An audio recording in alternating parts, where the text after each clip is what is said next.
ભાવનગર પંથકમાં વરસાદ બાદ પણ પાણી ધોધમાર વરસાદ બાદ કેટલાય ગામ પાણીમાં અનેક ગામો પાણીમાં ગરકાવ થયા છે। સનેસ ગામમાં વરસાદી પાણી ભરાયા છે। જીતુ વાઘાણી પહોંચ્યા લોકોની મદદે તો ટ્રેક્ટર ચલાવીને વાઘાણી પહોંચ્યા। 2000 લોકોની વસ્તી ધરાવતું ભાલ પંથકનું સનેસ ગામમાં વરસાદી પાણી ભરાયા છે। પૂરગ્રસ્ત લોકોની વ્યથા સાંભળવા જીતુભાઈ વાઘાણી પહોંચ્યા છે સનેસ ગામ। ભારે વરસાદે ભાવનગર જિલ્લાને પાણી કરી નાખ્યો છે, ત્યારે આ સ્થિતિમાં જીવદયા સેવા પણ મહેકી ઉઠી છે। નારી ગામ નજીક પૂરના પાણી વચ્ચે 400 જેટલી ગાયને બચાવી લેવાઈ છે। ધારાસભ્ય જીતુ વાઘાણી અબોલ જીવોના વારે આવ્યા છે। તો ધારાસભ્ય જીતુ વાઘાણી અબોલ જીવોના વારે હેલ્પલાઇન વાન પોતે હંકારીને ગાયોને પાણીની બહાર લાવ્યા। બીમાર અશક્ત સહિત જે ગાયો છે તેમને બચાવવામાં આવ્યા છે। તો જીતુ વાઘાણી મદદ કરતા જોવા મળ્યા।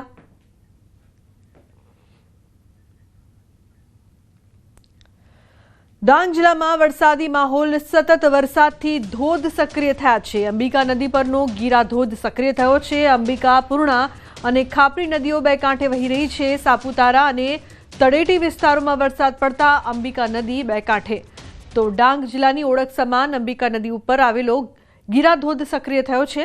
ગીરાધોધ સક્રિય થતા પ્રવાસીઓમાં આનંદ છે। જિલ્લાના સુબીર, આહવા અને વઘઈ તાલુકામાં ગાજવીજ સાથે વરસાદ। તો ફોનલાઈન પર કેતન જોડાયા છે વધુ માહિતી આપવા માટે। કેતન, જે પ્રકારથી ગીરાધોધ સક્રિય થયું છે ડાંગનો ખૂબ જ સુંદર નજારો, શું વધુ અપડેટ? ચોક્કસથી વાત કરું તો ગુજરાતનો એકમાત્ર ચેરાપુંજી સમાન કહેવાતો ડાંગ જિલ્લો, ડાંગ જિલ્લાની અંદર સૌથી વધુ સિઝનની અંદર વરસાદ પડે છે। પરંતુ આજ રોજ વહેલી સવારથી સમગ્ર ડાંગ જિલ્લાની અંદર સાર્વત્રિક વરસાદને પગલે અંબિકા નદી અને ખાપરી નદી અને પૂર્ણા નદી બે કાંઠે થવા પામી છે। જે ડાંગ જિલ્લાની ઓળખ સમાન વઘઈ સ્થિત આવેલો અંબિકા નદી પર ગીરાધોધ છે। ગીરાધોધના નયનરમ્ય દ્રશ્ય જે હાલ જે સક્રિય થવા પામ્યા છે, જે અંતર્ગત પ્રવાસીઓ માટે એક સારા સમાચાર છે। અને ડાંગ જિલ્લો હર હંમેશ મોન્સૂનની અંદર પ્રવાસીઓ માટેની પહેલી પસંદગી થવા પામી છે। તો બીજી તરફ વાત કરીએ તો ડાંગ જિલ્લાની અંદર નોટિફાઈડ પોર્શન સાપુતારાની અંદર વહેલી સવારથી ધોધમાર વરસાદ વરસતા 2 ઇંચ જેટલો વરસાદ વરસ્યો છે। આહવા તાલુકાની અંદર સૌથી વધુ પ્રભાવિત થયો છે કે 5 ઇંચ જેટલો વરસાદ ખાબકવા પામ્યો છે। તો વઘઈની અંદર 3 ઇંચ, તો સુબીરની અંદર પણ 3.5 ઇંચ જેટલો વરસાદ ખાબકતા સર્વત્ર સાર્વત્રિક ડાંગ જિલ્લાની અંદર શ્રીકાર વરસાદના શ્રી ગણેશ થવા પામ્યા છે, જે અંતર્ગત પ્રવાસીઓમાં ખુશીનો માહોલ। તો બીજી તરફ ખેડૂતો પણ ખેતીના કામની અંદર જોતરાયા એવું ચોક્કસપણે કહી શકાય એમ છે। જી લુકના બિલકુલ આભાર કેતન સમગ્ર માહિતી બદલ।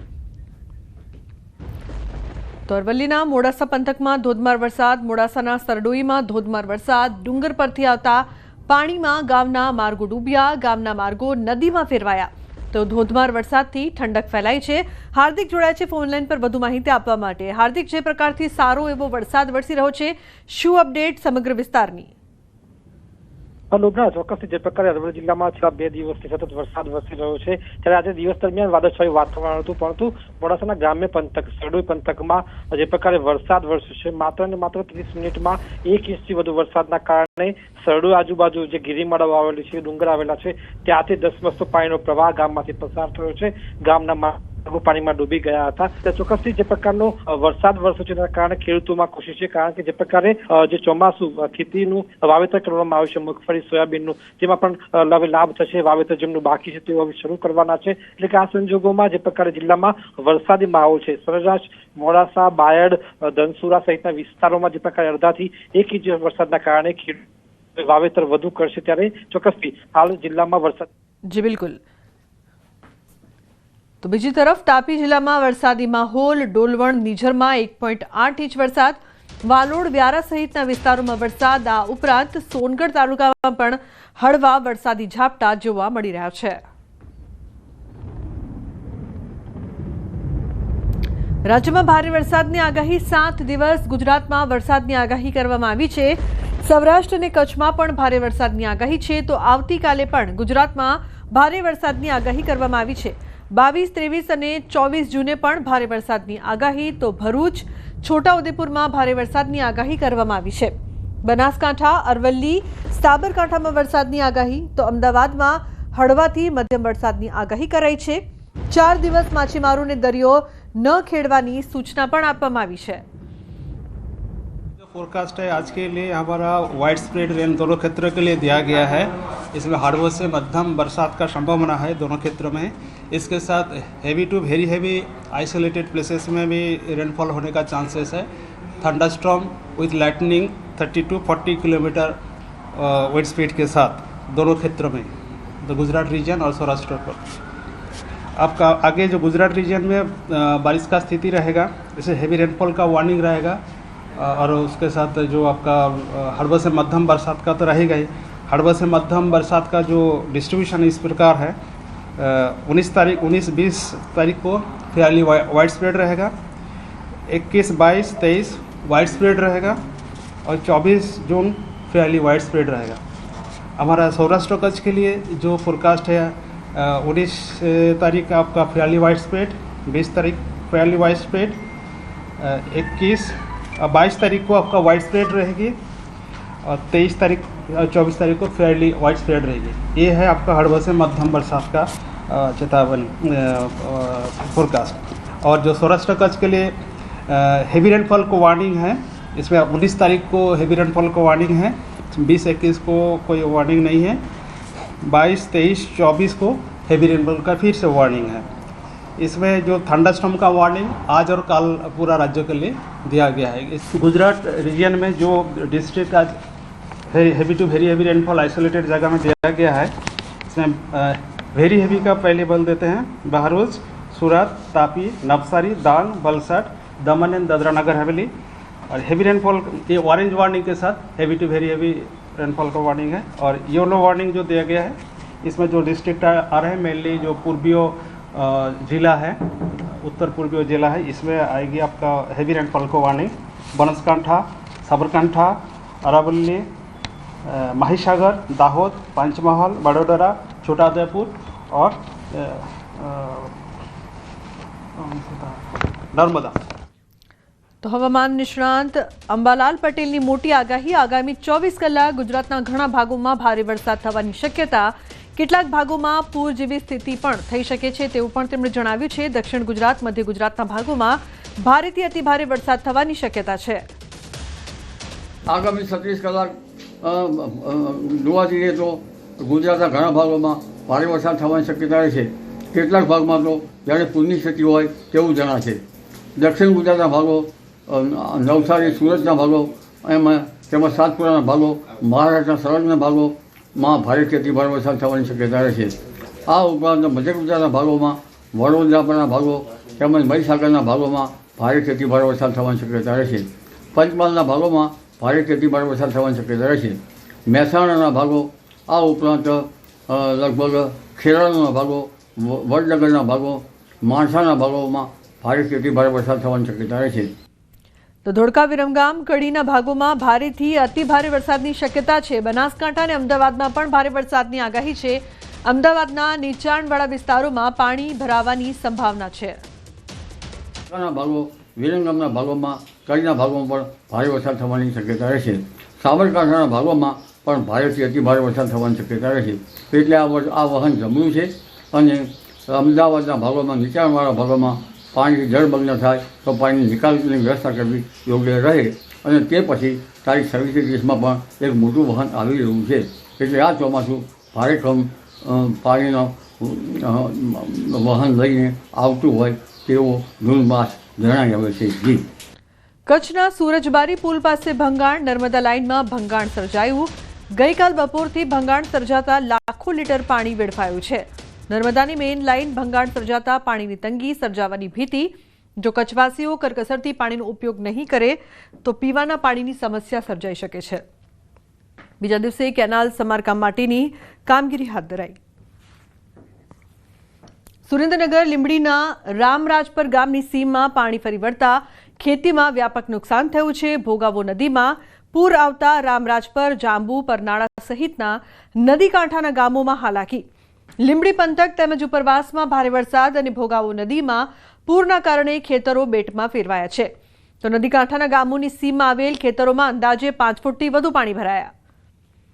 ભારે વરસાદના કારણે ધોળીજા ડેમના દરવાજા ખોલતા અને એ પાણીથી અમારા વઢવાણના ભોગાવોમાં અતિશય પાણી આવતા નદી કાંઠાના તમામ ખેતરોમાં ઓછામાં ઓછા 1000 થી 1500 વીઘા જમીનમાં આ પાણી ફરી વળ્યા છે। પાણી છે જમીન મારી અહીંયા છે પાક નિષ્ફળ જતો રહ્યો 1000 ફૂટ જેવી જમીન નુકસાન છે। કપાસ વાવ્યો હતો તે પાક નિષ્ફળ જતો રહ્યો છે। ક્યાંક હમણાં પાણી છે ઉપરથી નીચે ચાલુ જ છે પાણી। તો ભરૂચમાં જોવા મળ્યા આશ્ચર્યજનક દ્રશ્યો। ભરૂચના શેરપુરા વિસ્તારમાં પીળા રંગના દેડકાઓ દેખાયાનો વિડીયો વાયરલ થયો છે। અહીં એક બે નહીં પણ અનેક પીળા રંગના દેડકાઓ એક સાથે જોવા મળતા લોકોમાં ભારે કુતૂહલ અને આશ્ચર્ય ફેલાયું છે। હાલ સ્થાનિક લોકો એવું અનુમાન લગાવવામાં આવી રહ્યું છે કે આ દેડકા કદાચ કોઈ બાયોલોજિકલ રિએક્શનના કારણે રંગ બદલાયા હોઈ શકે છે અથવા તો શક્ય છે કે તેઓ કોઈ વિશિષ્ટ પ્રકારની પ્રજાતિના હોય। ઇન્ટરનેટ પર લોકો દ્વારા આ દેડકાને દક્ષિણ અમેરિકામાં જોવા મળતી ગોલ્ડન પોઈઝન ફ્રોગ સાથે સરખાવવામાં આવી રહ્યા છે। પણ ભરૂચમાં દેખાયેલા દેડકાઓ એ જ પ્રજાતિના છે કે નહીં એ અંગે કોઈ વૈજ્ઞાનિક પુષ્ટિ મળેલી નથી। તો સુરેન્દ્રનગરના લખતરમાં રખડતા આંખલાનો આતંક સામે આવ્યો છે। 3 વર્ષના બાળક પર આંખલાનો હુમલો, આંખલાના આતંકના સીસીટીવી ફૂટેજ સામે આવ્યા છે। શેરીમાં રમતા બાળકને લીધું અડફેટે। બાળકની માતા સહિતની મહિલાઓ દોડી આવી। મહિલાઓએ આંખલાને ભગાડી બાળકને બચાવ્યું તો ઇજાગ્રસ્ત બાળકને સારવાર માટે હોસ્પિટલ ખસેડાયો।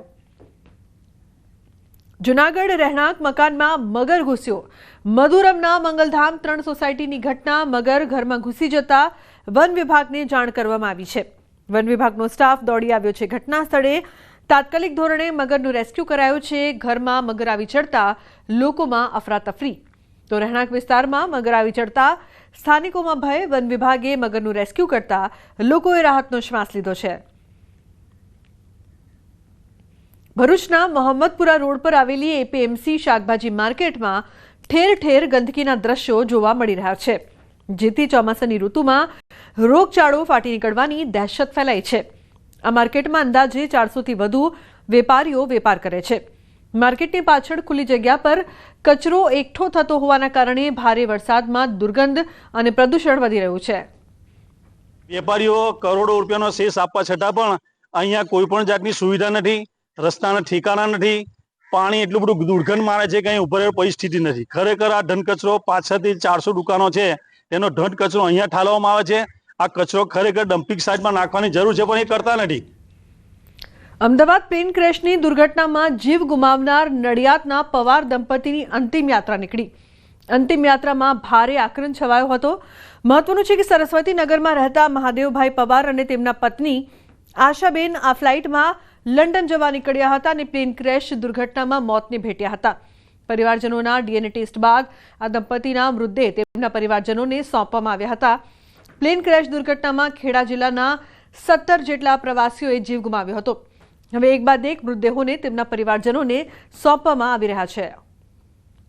એક શનિવારે અમારે આશાબેન મહાદેવ પવાર એમની અમને ડેડ બોડી મળી ગયેલી, ખર અમે બંનેનું એક સાથે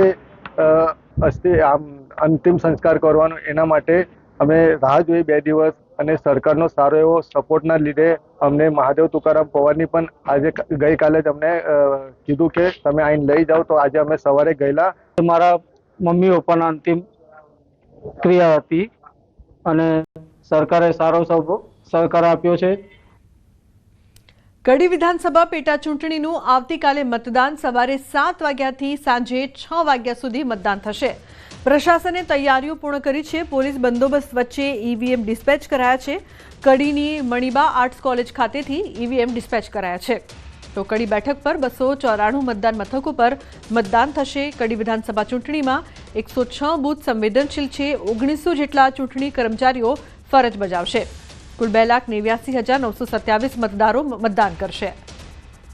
તમામ 294 બૂથની પોલિંગ સ્ટાફની ટીમને રવાના કરી દીધી છે। તેમને મતદાન મતદાન માટેનું સાહિત્ય, ઈવીએમ મશીનો એક ખાસ વોટરપ્રૂફ બેગમાં આપવામાં આવેલ છે। તમામ ટીમ રવાના થઈ ગયા છે। પંચમહાલના શહેરામાં ગ્રામ પંચાયતની ચૂંટણી જીતવા કરાયેલી લોભામણી લાલચો મામલે થઈ કાર્યવાહી। ડેમલી ગ્રામ પંચાયતના સરપંચના મહિલા ઉમેદવારે મતદારોને આપ્યા હતા વિવિધ પ્રલોભનો. મતદારોને નાણાં મદદ, દીકરીના લગ્ન પ્રસંગમાં LED ટીવી અને 2.5 મણનો કટ્ટો આપવાના વિવિધ પ્રલોભનો આપ્યા હતા, જેનો વિડીયો વાયરલ થતા તંત્ર એક્શનમાં આવ્યું છે. તપાસ કરતા ઉમેદવારે કોઈપણ પ્રકારની મંજૂરી લીધા વગર જાહેર સભા યોજી હોવાનું પણ સામે આવ્યું. ત્યારે શહેરા TDOએ શહેરા પોલીસ મથકે આચારસંહિતા ભંગની ફરિયાદ નોંધાવી છે. ઉમેદવાર મંજુલાબેન ભરવાડ અને તેના પતિ રાજેશ ઉર્ફે લાલાભાઈ ભરવાડ સામે નોંધાવી ફરિયાદ. હાલ TDO તરીકે નોડલ ઓફિસર આચારસંહિતાની જવાબદારી હોય તો આ ચકાસણી કરતા એ વિડીયો જોતા તો લોભાવણી જાહેરાતો હતી, જેની અંદર ઉમેદવાર દ્વારા ગામના લોકોને જે મરણ પ્રસંગમાં 5100 રૂપિયા, લગ્ન પ્રસંગમાં ટીવી, LED અને અલગ અલગ પ્રકારની લોભાવણી જાહેરાતો આપવામાં આવેલી હતી. એ જોતા એમના ઉપર તાત્કાલિક ધોરણે આચારસંહિતાના ભંગની FIR કરવામાં આવી છે. પેટા ચૂંટણીમાં આમ આદમી પાર્ટીના ખરીદી અંગે આક્ષેપ અંગે ભાજપના પ્રવક્તાનું નિવેદન. ભાજપના પ્રવક્તા યજ્ઞેશ દવેનું નિવેદન. ચૂંટણીમાં હાર દેખાતા આપ નેતાઓ આક્ષેપબાજી કરવા લાગ્યા છે. માનસિક વિકૃતિ ધરાવતા વ્યક્તિ ઉમેદવાર છે, હજી જીત્યા નથી, ત્યાં UCC અંગે વાત કરે છે. લાગુ નહીં થવા દઈએ, હવે એ ખ્યાલ નથી કે રાજ્ય સરકાર નિર્ણય કરે. આમ આદમી પાર્ટીને છેલ્લે ચૂંટણી સમયે એવું લાગ્યું કે હવે અમારી હાર નિશ્ચિત છે, ત્યારે એનકેન પ્રકારે ભારતીય જનતા પાર્ટી ઉપર આક્ષેપબાજી કરવાની શરૂઆત કરી. અને બીજું, એવા વ્યક્તિ ત્યાંના ઉમેદવાર છે કે જે વ્યક્તિનું કોઈ વ્યક્તિત્વ જ નથી અથવા તો માનસિક વિકૃતિ ધરાવતા વ્યક્તિ છે. નર્મદા જિલ્લામાં 112 ગ્રામ પંચાયતની ચૂંટણીની તૈયારીઓ પૂરજોશમાં ચાલી રહી છે, જેમાં તિલકવાડા તાલુકાની જલોદરા, વજીરિયા અને પીછીપુરા ગ્રામ પંચાયત સમરસ થઈ, જ્યારે વધેલી ગ્રામ પંચાયતમાં સરપંચ બિનહરીફ જાહેર થયા છે. 6 વોર્ડના સભ્યો બિનહરીફ જાહેર થયા છે. માત્ર 1 વોર્ડમાં સભ્ય માટે ચૂંટણી યોજાશે. હાલ ઉમેદવાર ચૂંટણીમાં જીત મેળવવા માટે એડીચોટીનું જોર લગાવી રહ્યા છે. બનાસ ડેરી સંચાલિત થાવર દૂધ મંડળીની 21 સભ્યોની વ્યવસ્થાપક સમિતિ માટે આજે ચૂંટણી યોજાઈ રહી છે. પરિવર્તન પેનલ અને વર્તમાન પેનલ વચ્ચે ટક્કર છે. 1076 મતદારોમાંથી મોટી સંખ્યાએ મતદાન કર્યું છે. 21 સીટ માટે કુલ 43 ઉમેદવારો મેદાનમાં છે. મતદાન શાંતિપૂર્ણ માહોલમાં ચાલી રહ્યું છે અને પરિણામ મોડી સાંજ સુધી આવી જશે. દૂધ ઉત્પાદક સહકારી મંડળીની વ્યવસ્થાપક કમિટીની ચૂંટણી થઈ રહી છે, જે ખૂબ જ શાંતિપૂર્વક અને ખૂબ જ સારી વ્યવસ્થા કરેલ છે. જે થાવર દૂધ ઉત્પાદક સહકારી મંડળીની ચૂંટણી ચાલુ છે, મતદાન પ્રક્રિયા ચાલુ છે અને કુલ 21 સદસ્યો માટે 43 ઉમેદવારો મેદાનમાં છે. એમાં 2 પેનલ બની છે, એક અપક્ષ ઉમેદવાર છે અને ખૂબ શાંતિપૂર્વક મતદાન ચાલુ છે. બનાસ ડેરીની સૌથી મોટી દૂધ મંડળી એટલે કે ધાનેરાની થાવર દૂધ મંડળીની ચૂંટણી યોજાઈ રહી છે. આપને દ્રશ્યમાં બતાવીશ કે વહેલી સવારથી જ લાંબી લાઈનો લાગી રહી છે અને જે સભાસદો છે તે અત્યારે પોતાનું મતદાન કરી રહ્યા છે. અહીંયા કુલ 43 ઉમેદવારો છે અને 21 સીટો માટેની આ ચૂંટણી યોજાઈ રહી છે, જેમાં સામાન્ય વિભાગમાં 17, મહિલા વિભાગમાં 2, તે SC/ST વિભાગમાં 1 અને નાના સીમિત ખેડૂતમાં 1 ઉમેદવારો છે. 1076 મતદારો છે અને 8ના ટકોરે જ મતદાન શરૂ થયું છે અને સાંજે 2 વાગ્યા સુધી આ મતદાન ચાલવાનું છે અને 3 વાગ્યાથી લઈને 6 વાગ્યા સુધી મતગણતરી થશે. વર્તમાન પેનલ અને પરિવર્તન પેનલ વચ્ચે અત્યારે ફાઇટ કહી શકાય છે. ટોટલ 2 પેનલો બનાવીને ઉમેદવારો જે ચૂંટણી લડી રહ્યા છે. આ જે સાંજે પરિણામ આવશે તે પરિણામ બાદ જે 21 સભ્યો બનશે તે 21 સભ્યોમાંથી ચેરમેન અને વાઇસ ચેરમેનને ચૂંટશે. કિશોર તુવર, ન્યૂઝ 18 ગુજરાતી, બનાસકાંઠા. વલસાડ સમગ્ર દેશ સહિત દુનિયાભરમાં કેરી માટે જાણીતું છે. સામાન્ય રીતે આંબા સહિતના તમામ ઝાડ જમીનથી આકાશ તરફ વધે છે, પરંતુ સંજાણનો આંબો જમીનને સમાંતર વધી રહ્યો છે. આ આંબાને ચાલતો આંબો તરીકે ઓળખાય છે અને રાજ્ય સરકારે પણ હેરિટેજ વૃક્ષોની યાદીમાં તેનો સમાવેશ કર્યો છે. 1300 વર્ષથી પણ વધુ જૂનો આંબો અનેક વિશેષતાઓ ધરાવે છે. તો આવો જાણીએ કે શું છે આ ચાલતા આંબાની ખૂબીઓ. ચાલતા આંબાનું ઝાડ છે, તો આ ચાલતો આંબો છે કે 1300 વર્ષ જૂનો છે. તો એ પોતાની ધરા છોડીને અગાડી ચાલતો જાય છે ને એનો એક માલિક નથી, એનો માલિક અનેક છે. એ પોતાની જગ્યા છોડીને ચાલ્યા કરે છે. વલસાડના છેવાડે આવેલ સંજાણ ગામે આવેલો આ જૂનો આંબો આજે ચાલતા આંબા તરીકે ઓળખાય છે. સામાન્ય રીતે વૃક્ષો જમીનથી આકાશ તરફ ઊંડાઈ પામે છે, પરંતુ આ વિશિષ્ટ આંબો જમીનને સમાંતર આડો વિસ્તરે છે. તેની શાખાઓ જમીન પર વળે છે, ત્યાંથી પાછું ઉગે છે અને નવો આંબો બની જાય છે. ચાલતા આંબા તરીકે બી સંજાણ ગામને નામ મળ્યું છે. એ આંબો છે ને એની અલગ એ છે ને પૂર્વ દિશા તરફ આગળ આખરી જાય છે ને ત્યાં એનું જમીનમાં એ મૂળિયા નીકળે છે ને ત્યાંથી જે આગળ ચાલે છે. દર વર્ષે ચાલતા આંબાની નવી શાખાઓ જમીનમાં પ્રવેશ કરે છે અને પછી નવો વૃક્ષ રૂપ ધારણ કરે છે. આ અનોખી રીતના વિસ્તરણને કારણે છેલ્લા 1300 વર્ષમાં આંબા અનેક માલિકો બદલાવી ચૂક્યા છે. રાજ્ય સરકારે પણ તેને હેરિટેજ વૃક્ષનો દરજ્જો આપ્યો છે.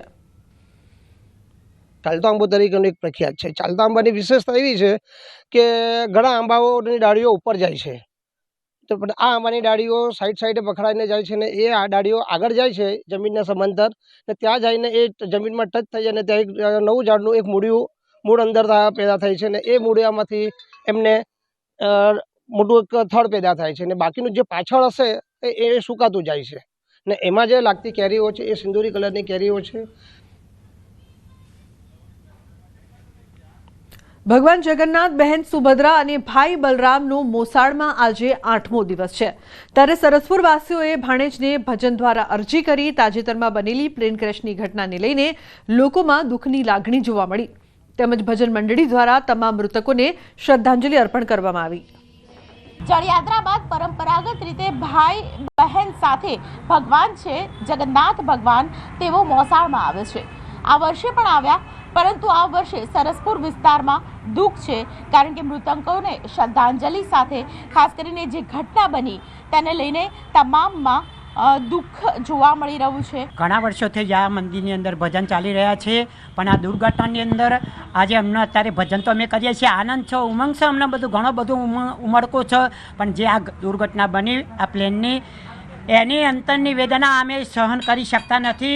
એ વિસ્તારમાંથી અમારે ખૂબ જ નજીક છે, એ એરિયામાંથી અમે નીકળીએ તો અમને આ દુઃખદ ઘટના યાદ આવે છે. અમારો મોસાળ છે, ભાણિયા આવી રહ્યા છે, પણ અમે દુઃખ સાથે ભગવાનને કહીશું, ભગવાન આ થોડુંક તો અન્યાય થયું જ છે, ભગવાન તું વાલા એ બધાને મોક્ષ આપજે. અત્યારે માહોલ એવો બન્યો છે કે તમામમાં માત્ર ને માત્ર શ્રદ્ધાંજલિ સાથે દુઃખ પણ છે. દિવસનું દુઃખ છે, 12 જૂનનો એ દિવસ જે કદાચ ક્યારેય પણ નહીં ભૂલી શકાય, કોઈ પણ વ્યક્તિ ક્યારેય નહીં ભૂલી શકે. કેમેરા પર્સન પંકજ મકવાણા સાથે Deepika Kumar, news 18 Gujarati, Ahmedabad. Ahmedabad Air India plane crash દુર્ઘટનાનો મામલો. સરલાબેન અને 2 વર્ષીય પૌત્રીના ડીએનએ મેચ થયા. મેસમાં જમવાનું બનાવતા હતા સરલાબેન. 7 દિવસ બાદ ડીએનએ મેચ થતા હોસ્પિટલમાંથી પરિવારજનોને જાણ થઈ. ઘટના સમયે સરલાબેન ઠાકોર મેસમાં જમવાનું બનાવવા ગયા હતા. સરલાબેન પોતાની સાથે 2 વર્ષીય દીકરીને સાથે લઈ ગયા હતા. પરિવારની રજૂઆત અને ગુમ થયાની ફરિયાદ બાદ ઠાકોર પરિવારના લેવાયા હતા ડીએનએ સેમ્પલ. ટૂંક સમયમાં દાદી અને દીકરીના પાર્થિવ દેહ પરિવારજનોને સોંપાશે.